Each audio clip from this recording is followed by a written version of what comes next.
শেখ ঈদে মিলাদুন্নবী সাল্লাল্লাহু আলাইহি ওয়াসাল্লামের দিবসে আমল করার সুন্নত পদ্ধতি কি? ঈদে মিলাদুন নবী এটা ইসলামের একটা বড় বিদআত।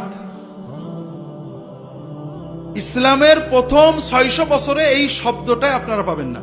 আজকে আমি জামে মসজিদে যেহেতু আলোচনা করেছি, এখানে বিস্তারিত বলবো না। রাসূলুল্লাহ সাল্লাল্লাহু আলাইহি ওয়াসাল্লাম থেকে সাহাবীগণ 600 বছর সিরাতুন নবী, সাহাবী তাবী, চার ইমাম আবু হানিফা, আমাদের আব্দুল কাদের জিলানী, কি বলে ইমাম গাজালি সহ সবাই, তারা কেউ মিলাদুন নবী পালন করেনি, সিরাতুন নবী পালন উদযাপন আলোচনা করেছেন এবং সেটা সারা বছর। সারা বছর। এই জন্য রবিউল আউয়াল মাসে ঈদে মিলাদুন নবী পালন করাটা ইসলামে প্রবেশ করেছে রাসূলুল্লাহ সাল্লাল্লাহু আলাইহি ওয়াসাল্লামের ওফাতের 600 বছর পরে। তবে রাসূলুল্লাহ সাল্লাল্লাহু আলাইহি ওয়াসাল্লামের মিলাদ পালনের সুন্নত পদ্ধতি হলো মিলাদ দিন না বার, সোমবার প্রতি সপ্তাহে। বছর ঘুরে আসলে আপনি একদিন নবীর আশেক হবেন, এটার দ্বারা ইসলামের কিছু হয় না। এটা ইহুদি খ্রিস্টানদের সিস্টেম, আমরা নিছি।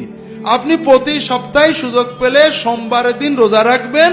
এটা হলো রাসূলুল্লাহ সাল্লাল্লাহু আলাইহি ওয়াসাল্লামের মিলাদ, জন্মে আমাদের শুকরিয়া আনন্দ প্রকাশের সুন্নত পদ্ধতি। রাসূলুল্লাহ সাল্লাল্লাহু আলাইহি ওয়াসাল্লাম সোমবারে রোজা রাখতেন। সাহাবায়ে কেরাম প্রশ্ন করেন, ইয়া রাসূলুল্লাহ, আপনি সোমবারে কেন রোজা রাখেন?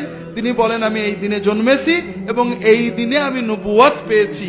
অন্য হাদিসে আসছে নবীজি সোমবারে হিজরতও করেছেন, সোমবারে মদিনায় পৌঁছেছেন। আমরা জানি সোমবারে তার মৃত্যুও বটে।